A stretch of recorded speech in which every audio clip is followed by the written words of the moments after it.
FORA.tv. The world is thinking. Mountaintop removal over the past 8 years, these companies have flattened an area of the Appalachian 1.4 million acres, an area larger than the state of Delaware.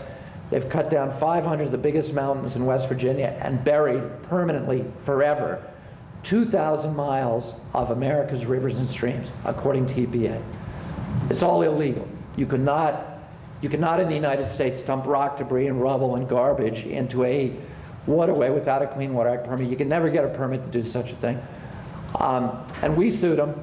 We won the lawsuit in front of a conservative Republican federal judge, Judge Charles Hayden.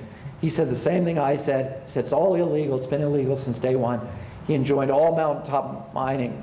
2 days from when we got that decision, lobbyists for Peabody Coal and Massey Coal met in the back door of the Interior Department with Gail Norton's first deputy chief, Stephen J. Griles, who's now serving a 10.5-month jail sentence at the federal penitentiary, but too late for the mountaintops, because he was a former lobbyist for Massey and Peabody, and together they rewrote in a dark room in the Interior Department one word, the interpretation of a single word of the Clean Water Act, the definition of the word fill, to change 30 years of statutory interpretation and to effectively overrule Judge Hayden's decision and make it legal as it is today, not just in West Virginia, but every state in the country, to dump rock, debris, rubble, garbage, any solid material into any waterway in the United States without a Clean Water Act permit. All you need today is a rubber stamp permit from the Corps of Engineers, which in some districts you can get over the telephone or through the mail. Whenever you see large-scale environmental injury to our water supply, you'll also see the subversion of democracy. You'll see the erosion of the public process, or the disappearance of the public process. You'll see the obscuring of transparency in government. You'll see the corruption of public officials. You'll see the capture of the agencies that are supposed to protect the rest of us from pollution. In other words, all the indices of democracy are eroded and subverted whenever you see pollution.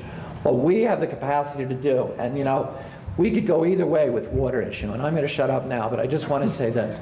We could go either way. We can do something that's really wrong, which is to try in our industries, because so many of us are involved, and I'm involved with this industry. I've got a couple of companies here that I think are the greatest things that could happen in the environment. One company, O-Star, that is here, that removes phosphorus from sewage treatment plants in ways so efficient you can sell it, and the sewer plant starts making money from mining phosphorus. It's an extraordinary product. And we have all these other products out there. But we can go two ways. We can do what they did in Cochabamba and try to privatize public water supply and make it feudalistic, oligarchical, and turn our water system into these kind of feudal kleptocracies and steal it from the public. Or we can do things that enhance democracy and benefit the people of our countries and other countries all around the globe. And these new technologies allow us to do wonderful, wonderful things. But those of you who are in these industries, I would ask you to look at that and look at what you're doing and say, is the path I'm going, is it going to make us a more democratic nation, or is it going to make us a less democratic nation? Because that's a moral obligation that we have as well.